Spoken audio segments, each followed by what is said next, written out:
नमस्कार, गोड्डा झार न्यूज में आप सबों का स्वागत है। आइए जानते हैं झारखंड की तमाम छोटी बड़ी मुख्य खबरों को। पर आपने अभी तक चैनल को सब्सक्राइब नहीं किया है तो प्लीज चैनल को सब्सक्राइब कर बेल आइकन को प्रेस कर दीजिए ताकि खबरों का अपडेट आपको मिलता रहे। बढ़ते हैं खबरों की ओर। बाबूलाल मरांडी ने राहुल गांधी के बयान को बताया विभाजनकारी। राष्ट्रपति द्रौपदी मुर्मू से कर दी बड़ी मांग। राहुल गांधी के दिल्ली में कांग्रेस मुख्यालय भवन के उद्घाटन के मौके पर दिए गए बयान पर बवाल मच गया। बीजेपी के अध्यक्ष जेपी नड्डा ने कहा कि राहुल गांधी ने यह स्पष्ट कर दिया है कि वे भारत से लड़ रहे हैं। अब लोकसभा के नेता प्रतिपक्ष के बयान पर बाबूलाल मरांडी ने भी पलटवार किया है। उन्होंने उनके इस बयान को चिंताजनक और विभाजनकारी बताया है। साथ ही बाबूलाल ने राष्ट्रपति द्रौपदी मुर्मू से इस तरह के बयानबाजी पर सख्त कदम उठाने की अपील की है। झारखंड के बीजेपी के प्रदेश अध्यक्ष बाबूलाल मरांडी ने अपने सोशल मीडिया हैंडल एक्स पर लिखा कि राहुल गांधी का हालिया बयान, जिसमें उन्होंने कांग्रेस की लड़ाई आरएसएस और बीजेपी के साथ साथ भारत के खिलाफ भी बताया है, उनका यह बयान बेहद ही चिंताजनक और विभाजनकारी है। उनका यह बयान स्पष्ट संकेत देता है कि कांग्रेस पार्टी और उनके नेता बाहरी शक्तियों जैसे कि जॉर्ज सोरोस और उनके समर्थकों के प्रभाव में काम कर रहे हैं। बाबूलाल मरांडी ने आगे लिखा कि राहुल गांधी का यह बयान भारतीय राजनीतिक में एक खतरनाक मोड़ है, जो यह दर्शाता है कि कुछ नेता देश के हितों से अधिक अपनी राजनीतिक और बाहरी ताकतों के दबाव को प्राथमिकता दे रहे हैं। वहीं बाबूलाल मरांडी ने राष्ट्रपति द्रौपदी मुर्मू से अपील की है कि वे इस प्रकार के देश विरोधी और विभाजनकारी बयानबाजी पर सख्त कदम उठाएं। झारखंड बीजेपी के इस दिग्गज नेता ने कहा कि यह सुनिश्चित करना अनिवार्य है कि भविष्य में इस तरह के बयान न दिए जाएं और देश के खिलाफ बोलने वालों पर कड़ी कार्रवाई की जाए। अगर आज इस पर अंकुश नहीं लगाया गया तो यह खतरनाक प्रवृत्ति का रूप ले सकता है। भारत की एकता और अखंडता के खिलाफ किसी भी प्रकार की बयानबाजी को बर्दाश्त नहीं किया जाना चाहिए। मैया सम्मान योजना का पोर्टल खुलेगा, बीडीओ और सीओ को मिलेगा लॉगिन। झारखंड के हेमंत सोरेन सरकार की महत्वाकांक्षी योजना मैया सम्मान योजना में सामने आई गड़बड़ी के बाद वो महिलाएं परेशान हैं जिन्होंने अब तक इसके लिए आवेदन नहीं किया है। उन्हें समझ में नहीं आ रहा है कि वे आवेदन कहां करें। सरकार ने प्रज्ञा केंद्रों के साथ करार को भी रद्द कर दिया है, इसलिए प्रज्ञा केंद्र से अब मैया सम्मान योजना के लिए आवेदन नहीं कर सकते। गड़बड़ी सामने आने के बाद मैया सम्मान योजना के लिए अलग पोर्टल लॉन्च किया है। सामाजिक सुरक्षा कोषांग झारखंड की नई गाइडलाइंस के अनुसार सीओ और बीडीओ को लॉगिन दिया जाएगा। जब तक अधिकारी को लॉगिन आईडी नहीं दिया जा रहा तब तक पुराने पोर्टल पर ही काम शुरू करने की तैयारी चल रही है। मैया सम्मान योजना के पुराने पोर्टल को भी खोलने की तैयारी चल रही है ताकि पुराने लाभुकों के आवेदन में हुई त्रुटियों को सुधारा जा सके, नए सिरे से महिलाएं आवेदन भी कर सके। आप सबको बता दूं कि बड़ी संख्या में ऐसी महिलाएं हैं जिन्होंने मैया सम्मान योजना के तहत अपना पंजीकरण करा लिया है, लेकिन उनके बैंक अकाउंट में पैसे नहीं आ रहे हैं। इनके आवेदन में कुछ सामान्य त्रुटियां रह गई होंगी, जिसकी वजह से पैसे उनको नहीं मिल पा रहा है।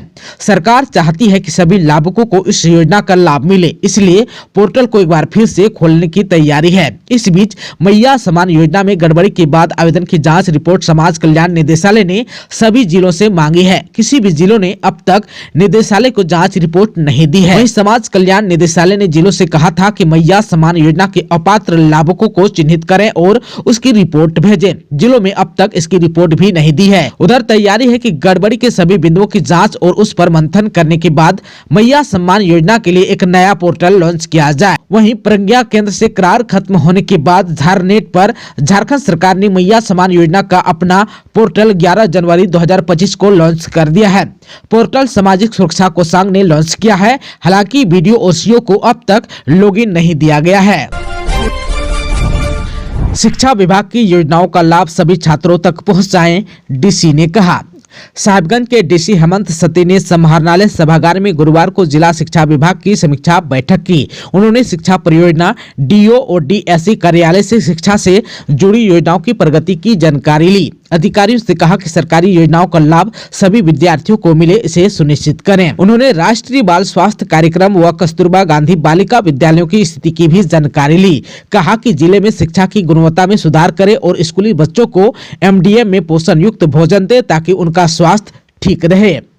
वहीं डीसी ने संबंधित पदाधिकारियों को शिक्षा क्षेत्र में चल रहे कार्यों में तेजी लाने का भी निर्देश दिया। कहा कि सरकारी विद्यालयों में विद्यार्थियों की उपस्थिति बढ़ाने और शिक्षा की गुणवत्ता में सुधार के लिए यथासंभव प्रयास करें। पदाधिकारी स्कूलों का नियमित निरीक्षण करें और छात्रों को गुणवत्तापूर्ण शिक्षा प्रदान करना सुनिश्चित करें। जिले के परीक्षा परिणाम में सुधार हमारी प्राथमिकता होनी चाहिए। बच्चों को पिछले 10 वर्षों की परीक्षाओं में पूछे गए प्रश्नों का अध्ययन कराएं, इससे रिजल्ट बेहतर आएगा। मौके पर डीओ दुर्गानंद झा, अनुमंडल शिक्षा पदाधिकारी समेत बीपीओ, बीओ अन्य लोग उपस्थित थे। भड़के health minister doctor Irfan, superintendent को लगाई फटकार, SNMMCH का किया निरीक्षण। स्वास्थ्य मंत्री इरफान अंसारी ने गुरुवार को धनबाद के Shaheed Nirmal Mahato medical college and hospital का निरीक्षण किया। इस दौरान उन्होंने अस्पताल के डॉक्टरों के साथ बैठक भी की। मंत्री ने अस्पताल के इमरजेंसी परिसर स्थित महिला वार्ड का निरीक्षण किया। उन्होंने मरीजों से बात की और उनका हालचाल भी जाना। उन्होंने मरीजों से जानकारी ली कि डॉक्टर आते हैं या नहीं। महिला वार्ड में बेड पर अच्छी क्वालिटी की चादर नहीं मिलने पर उन्होंने नाराजगी जताई। बेड की स्थिति देख वे भड़क गए। मंत्री ने ओपीडी का भी निरीक्षण किया। वे ओपीडी के ऑर्थो वार्ड में घुसे। यहां की दुर्दशा देख भड़क उठे। उन्होंने SNMMCH के अधीक्षक संजय कुमार चौरसिया को बुलाया और उन्हें फटकार भी लगाई। मंत्री इरफान अंसारी ने अधीक्षक से कहा कि ऐसी स्थिति में कौन आएगा, हम इतना खर्च करते हैं और उसके बाद भी यह हाल है। मीडिया से बातचीत करते हुए मंत्री ने कहा कि स्वास्थ्य मंत्री बनने के बाद पहली बार SNMMCH का निरीक्षण करने आया हूं। यह बहुत पुराना अस्पताल है, सभी लोग लगे हुए हैं। अस्पताल को थोड़ा ठीक करने की जरूरत है, थोड़ी सफाई की जरूरत है। हम इसे बेहतर बनाने की दिशा में काम कर रहे हैं। उन्होंने यह भी बताया कि सुपर स्पेशलिस्ट अस्पताल को चालू करने की समय सीमा तय कर दी गई है। डॉक्टरों की कमी को दूर कर और सभी कमियों को दूर कर 6 माह के अंदर सुपर स्पेशलिस्ट अस्पताल को चालू कर दिया जाएगा। मैट्रिक और इंटर की तैयारी पूरी, 11 फरवरी से होगी परीक्षा, बनाए गए 2100 परीक्षा केंद्र। झारखंड एकेडमिक काउंसिल यानी कि जैक ने मैट्रिक और इंटर की परीक्षा की तैयारी पूरी कर ली है। इस वर्ष परीक्षा में शामिल होने वाले परीक्षार्थियों की संख्या में वृद्धि हुई है। इस वर्ष मैट्रिक और इंटर की परीक्षा के लिए 2100 परीक्षा केंद्र बनाए गए हैं। मैट्रिक के लिए राज्य भर में 1305 केंद्र और इंटर के लिए 795 केंद्र बनाए गए हैं। इस वर्ष मैट्रिक और इंटर मिलाकर कुल 7,83,711 परीक्षार्थी परीक्षा में शामिल होंगे। वर्ष 2024 की तुलना में इस वर्ष मैट्रिक में 12,208 व इंटर के तीनों संकाय में परीक्षार्थियों की संख्या में 5,267 की वृद्धि हुई है। वहीं जैक ने 10वीं यानी कि मैट्रिक और 12वीं यानी कि इंटरमीडिएट की बोर्ड की परीक्षाओं की तारीखों की घोषणा कर दी है। यह परीक्षाएं 11 फरवरी 2025 से शुरू होकर 3 मार्च 2025 को समाप्त होंगी। कक्षा 10 यानी कि मैट्रिकुलेशन की परीक्षाएं 11 फरवरी से शुरू होकर 3 मार्च तक आयोजित की जाएंगी। मैट्रिक परीक्षा के पेपर सुबह के सत्र में होंगे और परीक्षा का समय सुबह 9:45 से दोपहर 1 बजे तक निर्धारित किया गया है। झारखंड बोर्ड परीक्षा 2025 के लिए एडमिट कार्ड और अन्य संबंधित जानकारी जल्द ही जैक की आधिकारिक वेबसाइट पर उपलब्ध होगी। अब घर बैठे कटाएं रसीद, राज्यवासियों को मिलेगी बार कोड की सुविधा, दीपक बिरुवा ने कहा।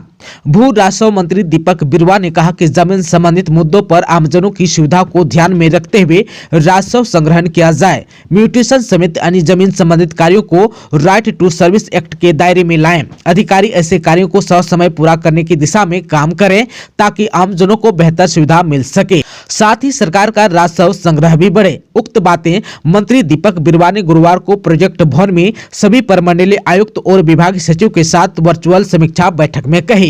उन्होंने कहा कि अपनी जमीन की भी रसीद कटवाने के लिए लोगों को कचहरी और कर्मचारियों के कार्यालय के चक्कर लगाने पड़ते हैं, इसलिए अब राज्यवासियों को बार कोड की सुविधा मिलेगी। इसके माध्यम से लोग मोबाइल से ही अपनी जमीन की रसीद काट सकेंगे। विभाग इस पर आगे की कार्रवाई करे। बार कोड के जरिए रसीद कटने पर लोगों को रसीद कटवाने के लिए यहाँ वहाँ जाने की जरूरत नहीं होगी। बैठक में कोल्हान आयुक्त ने जमशेदपुर जिले के कंपनियों से बकाया 2000 करोड़ की राशि की वसूली करने का प्रस्ताव भी रखा, जिस पर मंत्री ने तत्काल संज्ञान लेते हुए उस पर आगे की कार्रवाई करने का निर्देश दिया। उन्होंने कहा कि ऐसे कई मामले हैं जहां से रेवेन्यू वसूली होने पर राज्य की राजस्व में बढ़ोतरी होगी, इस पर काम करने की जरूरत है।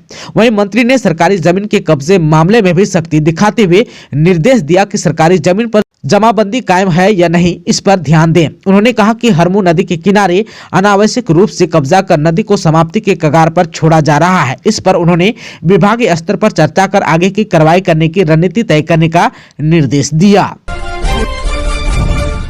केंद्रीय कर्मचारियों के लिए खुशखबरी, मोदी सरकार ने 8वें वेतन आयोग के गठन पर मुहर लगाई। केंद्रीय कर्मचारियों की बल्ले बल्ले हो गई है। बजट 2025 से पहले मोदी सरकार ने 8वें वेतन आयोग के गठन पर मुहर लगा दी है। मोदी सरकार ने 8वें वेतन आयोग के गठन का फैसला ऐसे समय में लिया है जब केंद्रीय कर्मचारियों और पेंशनरों का महंगाई भत्ता बढ़कर 53% तक पहुंच चुका है। गुरुवार को केंद्रीय सूचना एवं प्रसारण मंत्री अश्विनी वैष्णव ने पीएम मोदी की अध्यक्षता में हुई केंद्रीय मंत्रिमंडल की बैठक में लिए गए फैसलों की जानकारी दी। बिजली वितरण निगम का बढ़ता जा रहा है घाटा, 10,000 से अधिक बकायेदारों की कटेगी बिजली। झारखंड राज्य बिजली वितरण निगम का घाटा बढ़ता ही जा रहा है। इस समस्या से निपटने के लिए वितरण निगम ने राजस्व बढ़ाने पर जोर दिया है। साथ ही 10,000 से अधिक बिजली बिल बकायेदारों का लाइन काटने का निर्देश दिया है। घरेलू उपभोक्ताओं के पुराने बिजली बिल माफ होने के बाद अब ज्यादातर शहरी क्षेत्र में ही कुछ बड़े बिजली बिल बकायेदार हैं। इन पर लगातार कार्रवाई की जा रही है। इसके अलावा बड़े बकायेदार खासकर कॉमर्शियल, कंज्यूमर और सरकारी विभागों के ऊपर बकाया राशि को वसूलने का निर्णय लिया गया है। इरिगेशन, फॉरेस्ट, एग्रीकल्चर समेत अन्य सेक्टर पर फोकस किया जाएगा, वित्त मंत्री ने कहा। आगामी बजट को लेकर वित्त मंत्री राधा कृष्ण किशोर ने गुरुवार को विभागवार समीक्षा बैठक की। उन्होंने कहा कि कई अहम सुझाव अब तक आए हैं। विभागवार चर्चा आज तक होगी। उन्होंने बताया कि अबुआ बजट को लेकर पोर्टल में भी करीब 800 सुझाव आए हैं। हम सबके सुझाव को गंभीरता पूर्वक सुनेंगे, जो बेहतर होगा उस पर काम करेंगे। इरिगेशन, फॉरेस्ट, एग्रीकल्चर समेत अन्य सेक्टर पर भी फोकस किया जाएगा। उन्होंने यह भी कहा कि सरकार चालू वित्त वर्ष के बजट का 80 से 90% राशि उपयोग कर सकती है। उन्होंने यह भी कहा कि चुनाव वर्ष में विकास की गति में कमी आती है, लेकिन इस बार सरकार बेहतर प्रदर्शन करेगी। बजट पूर्व गोष्ठी में कृषि मंत्री शिल्पी नेहात्रिकी ने भी कई अहम सुझाव दिए। कहा कि गोष्ठी में इस बात पर जोर दिया जा रहा है कि योजनाएं धरातल पर उतरे। कृषि मंत्री ने कहा कि नई योजनाएं तो आएगी, साथ ही जो योजनाएं चल रही है उसको मजबूती के साथ पूरा किया जाएगा। सरयू का सीएम को पत्र, कंबल और वस्त्र वितरण में हो रही अनियमितताओं की जांच की मांग। जदयू के विधायक सरयू राय ने सीएम हेमंत सोरेन को पत्र लिखा। पत्र में कहा कि वित्तीय वर्ष 2024-25 के लिए राज्य के सभी 24 जिलों में कुल मिलाकर 9,20,245 कंबल की आपूर्ति का आदेश ओम शक्ति टेक्सटाइल्स पानीपत, हरियाणा और Bihari Lal Chaudhary trend link private limited Dhanbad को दिया गया है। विभिन्न जिलों में कंबल की आपूर्ति की अंतिम तिथि 11 जनवरी 2025 रखी गई थी। आपूर्ति का कार्य प्रारंभ हो गया है, परंतु पूरा नहीं हुआ है। विभिन्न जिलों से जो सूचनाएं प्राप्त हो रही है उनके अनुसार कंबलों की गुणवत्ता निविदा की शर्तों के अनुरूप नहीं है। सरयू राय ने कहा कि निविदा शर्तों के अनुसार ये सभी कंबल हैंडलूम द्वारा निर्मित होनी चाहिए, पावरलूम द्वारा नहीं। परंतु जो कंबल वितरित किए जा रहे हैं वे पावरलूम से निर्मित है। निविदा शर्तों में यह भी है कि कंबल में 70% ऊन के धागे होना चाहिए और बाकी 30% सिंथेटिक धागा होना चाहिए। इस कसौटी पर भी कंबल खरा नहीं उतर पा रहे हैं। अधिकांश कंबलों में ऊन की मात्रा मात्र 35% से 40% के बीच होने की शिकायत मिल रही है। इसके साथ ही शेष सिंथेटिक धागा पॉलिस्टर का होना चाहिए और धागा नया होना चाहिए। परंतु वितरित किए जा रहे कंबलों में पॉलिस्टर का नहीं बल्कि पुराने कपड़ों का धागा बताया गया है। राय ने कहा कि ऐसी सूचना मिल रही है कि आपूर्तिकर्ताओं द्वारा 2 तरह के कंबलों की आपूर्ति की जा रही है। करीब 10% कंबल ऐसे हैं जो निविदा शर्तों के अनुरूप हैं, बाकी 90% कंबल निविदा के शर्तों के अनुरूप नहीं है। ऐसा इसलिए किया गया है ताकि जांच की प्रक्रिया में इन्हें 10% कंबलों के नमूनों के आधार पर जांच कर ली जाए। सीएम से आग्रह किया है कि प्रत्येक जिला के ग्रामीण क्षेत्रों में वितरित किए जा रहे कंबलों का नमूना लेकर इनकी जाँच कराई जाए और इसके बाद विधि सम्मत कार्रवाई की जाए। झारखंड में अगले 5 दिनों तक न्यूनतम तापमान में बदलाव की संभावना नहीं। झारखंड में अगले 5 दिनों तक न्यूनतम तापमान में बदलाव की संभावना नहीं है। रांची के मौसम केंद्र ने गुरुवार को यह जानकारी दी। आज यानी कि 17 जनवरी को राज्य में कहीं कहीं हल्के से मध्यम दर्जे का कोहरा रह सकता है। इसके बाद आसमान में बादल छाए रह सकते हैं। वहीं 18 जनवरी को झारखंड में सुबह में कोहरा या धुंध छाया रहेगा। इसके बाद आसमान साफ हो जाएगा। वहीं 19 जनवरी को भी झारखंड में सुबह में कोहरा छाए रहने का अनुमान मौसम विभाग की ओर से जारी किया गया है। वहीं 20 जनवरी को भी सुबह में कोहरा या धुंध छाया रह सकता है, बाद में आसमान साफ हो जाएगा। वहीं 21 जनवरी को आंशिक बादल छाए रहने की उम्मीद है, हालांकि सुबह में कोहरा या धुंध भी रहेगा। एसएससी सीजीएल टियर 2 परीक्षा 18 से एडमिट कार्ड जारी। कर्मचारी चयन आयोग ने आगामी सीजीएल टियर 2 परीक्षा के लिए एडमिट कार्ड जारी कर दिए हैं। यह परीक्षा 18 से 20 जनवरी तक आयोजित की जाएगी। संशोधित पैटर्न के मुताबिक एसएससी सीजीएल टियर 2 परीक्षा का आयोजन 2 चरणों में किया जाता है, पेपर 1 और पेपर 2। इन दोनों को आगे विभिन्न मॉड्यूल में बांटा गया है। पेपर 1 सभी पदों के लिए अनिवार्य है, जिसमें सामान्य विषय शामिल होते हैं। इसे पूरा करने के लिए उम्मीदवारों को 2.5 घंटे का समय दिया जाता है। गिरिडीह के मधुबन में दूसरे वाहन की टक्कर से मारुति सवार 3 लोगों की हुई मौत, चालक गंभीर। गिरिडीह जिले के मधुबन थाना क्षेत्र के चैनपुर आयुष्मान आरोग्यम केंद्र के समीप तेज रफ्तार वाहन ने मारुति वैन को टक्कर मार दी। दुर्घटना में मारुति पर सवार 3 लोगों की मौके पर ही मौत हो गई, जबकि चालक गंभीर रूप से घायल हो गया। घटना बुधवार रात करीब 1 बजे की बताई जाती है। मृतकों में केंदवाडीह निवासी देवचंद साव जिनका उम्र 53 वर्ष, थानू कुमार जिनका उम्र 16 वर्ष तथा रंगामाटी निवासी घनश्याम साव जिनका उम्र 38 वर्ष शामिल है।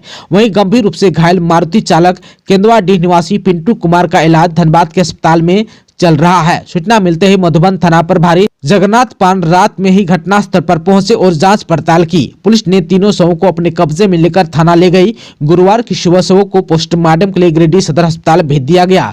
मृतकों के परिजनों का इधर रो रो कर बुरा हाल है।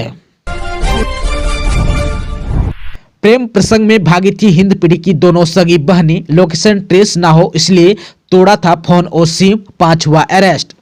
बीते 11 जनवरी को हिंद पीढ़ी के रहने वाली 2 सगी बहनों के रहस्यमय तरीके से गायब होने के मामले का रांची पुलिस ने खुलासा कर लिया है। दोनों बहनें प्रेम प्रसंग के कारण घर से भागी थी और पुलिस उनका लोकेशन टेस्ट न कर पाई, इसलिए फोन और सिम को तोड़कर फेंक दिया था। इस मामले में पुलिस ने 5 आरोपियों को गिरफ्तार किया है, जिसमें मोहम्मद इस्लाम, जुनेद आलम, मजहर आलम, इमरान खान और कासिद फिरोज शामिल हैं। एसएसपी चंदन कुमार सिन्हा ने गुरुवार को अपने कार्यालय में प्रेस कॉन्फ्रेंस कर यह जानकारी दी। देवघर में मारपीट मामले में 6 आरोपी दोषी करार, 5-5 वर्ष की कैद। देवघर के एडीजे 3 स्पेशल जज राजेंद्र कुमार सिन्हा की अदालत ने मारपीट कर घायल करने के करीब 6.5 साल पुराने मामले में अपना फैसला सुनाया।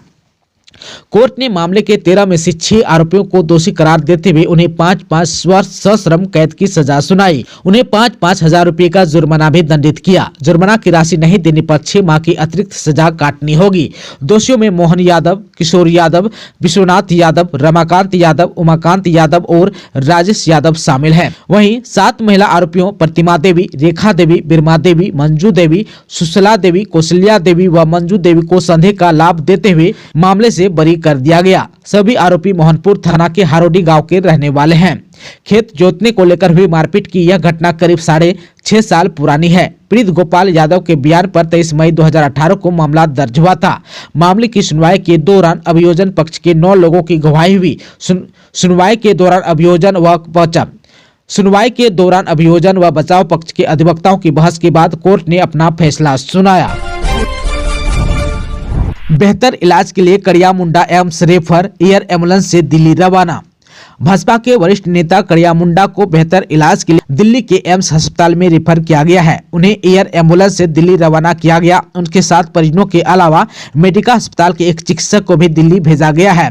मकर संक्रांति के दिन केंद्रीय जनजातीय मंत्री जुएल ओरांव ने रांची के मेडिका अस्पताल में कड़िया मुंडा से मुलाकात की थी और हालचाल जाना था। जुएल ओरांव द्वारा सारी व्यवस्थाएं देखने के बाद उन्हें बेहतर इलाज के लिए एम्स में भेजा गया है। सिमडेगा के कोलेबेरा के विधायक ने किया सौदागृह का शिलान्यास। कोलेबेरा के विधायक नमन बिंसल कुंगाड़े ने गुरुवार को सौदागृह का निर्माण कार्य का शिलान्यास किया। यह सौदागृह कोलेबेरा प्रखंड के प्रसिद्ध पर्यटक स्थल बूढ़ा महादेव मंदिर के पास कोलेबेरा डैम परिसर में बनेगा।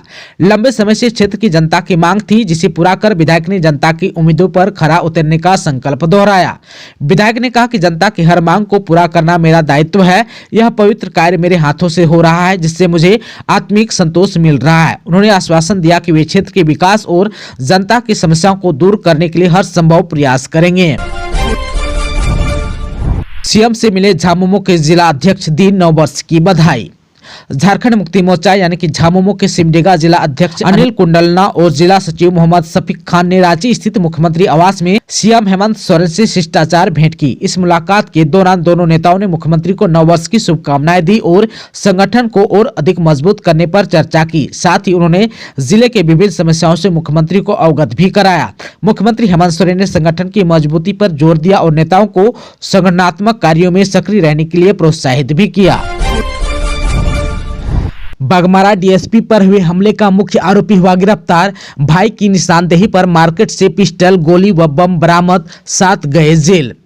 धनबाद के धर्मा बांध हिंसक झड़प और बाघमारा एसडीपीओ पर हुए हमले में पुलिस ने मुख्य आरोपी कारो यादव को जमुई यानी कि बिहार से गिरफ्तार कर लिया। उसे देर रात धनबाद लाया गया। वहीं कारो के भाई वीरेंद्र यादव उर्फ बिल्लू सहित 7 आरोपियों को पूछताछ के बाद पुलिस ने कोर्ट में प्रस्तुत किया। कोर्ट ने सभी को जेल भेज दिया। ग्रामीण एसपी कपिल चौधरी ने बताया कि मुख्य आरोपी कारो के भाई बिल्लू को बोकारो से गिरफ्तार किया गया। उसकी निशानदेही पर पुलिस ने खरखरीद बड़ा तालाब के पास कारो यादव ऋतु मार्केट में स्थित रमन विश्वकर्मा उर्फ शशि की दुकान में छापामारी की। छापेमारी में पुलिस को देसी पिस्टल, 5 जिंदा गोली और बम मिले। बरामदगी को लेकर अलग से प्राथमिकी दर्ज की गई है। राजमहल के सांसद का पहला जनसंवाद, होमगार्ड की नौकरी समेत कई मुद्दों पर सुनी लोगों की समस्या, डीसी को दिए समाधान करने के निर्देश। पाकुड़ के सर्किट हाउस में राजमहल लोकसभा सांसद विजय हंसदा ने इस वर्ष का पहला जनसंवाद कार्यक्रम आयोजित किया। आयोजित इस कार्यक्रम में बड़ी संख्या में स्थानीय लोगों ने अपनी समस्या रखी। कार्यक्रम में झारखंड होमगार्ड वेलफेयर एसोसिएशन के जिला इकाई ने एक महत्वपूर्ण मुद्दा उठाया। संगठन के अध्यक्ष राजेंद्र कुमार शाह और सचिव रामानुज कुमार ने बताया कि जिले में कई होमगार्ड जवानों को ड्यूटी नहीं मिल रही है। उन्होंने कहा कि निजी क्षेत्र में सुरक्षा गार्ड के रूप में आउटसोर्सिंग से कर्मी लिए जा रहे हैं, जबकि होमगार्ड जवानों को रोस्टर के अनुसार ड्यूटी दी जा सकती है। इस मुद्दे पर सांसद ने तत्काल संज्ञान लेते हुए मौके पर ही डीसी को फोन कर समाधान करने का निर्देश दिया। महेशपुर, अमड़ापाड़ा, लिट्टीपाड़ा, पाकुड़िया, हिरनपुर समेत विभिन्न प्रखंडों से आए ग्रामीणों ने भी अपनी समस्या सांसद के समक्ष रखी। सांसद ने कहा कि इस जनसंवाद का मुख्य उद्देश्य क्षेत्र के आम लोगों की समस्याओं को सुनना और उनका समाधान करना है। कार्यक्रम में झारखंड मुक्ति मोर्चा के जिला अध्यक्ष श्याम यादव, मोहम्मद मसलुद्दीन, प्रकाश सिंह, मथलेश सिंह सहित कई अन्य कार्यकर्ता भी उपस्थित थे। बिहार से पकड़े गए शराब दुकान के लुटेरे, गोड्डा में 82,000 की शराब और 72,000 नगद की हुई लूट, 2 का क्रिमिनल रिकॉर्ड भी। झारखंड के गोड्डा जिले में 5 जनवरी को हुई सरकारी शराब की दुकान लूट मामले में पुलिस ने बड़ी कार्रवाई की है। पुलिस ने बिहार से 4 आरोपियों को गिरफ्तार किया है, जिनमें से 2 के खिलाफ पहले से आपराधिक मामले दर्ज हैं।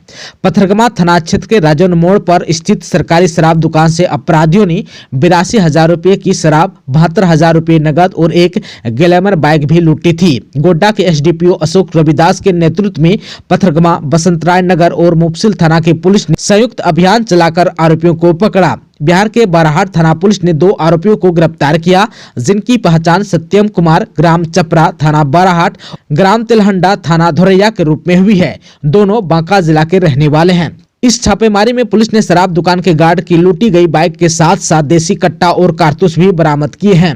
पुलिस अधिकारियों के अनुसार इस लूटकांड में शामिल अन्य अपराधियों की गिरफ्तारी के लिए छापामारी अभियान जारी है।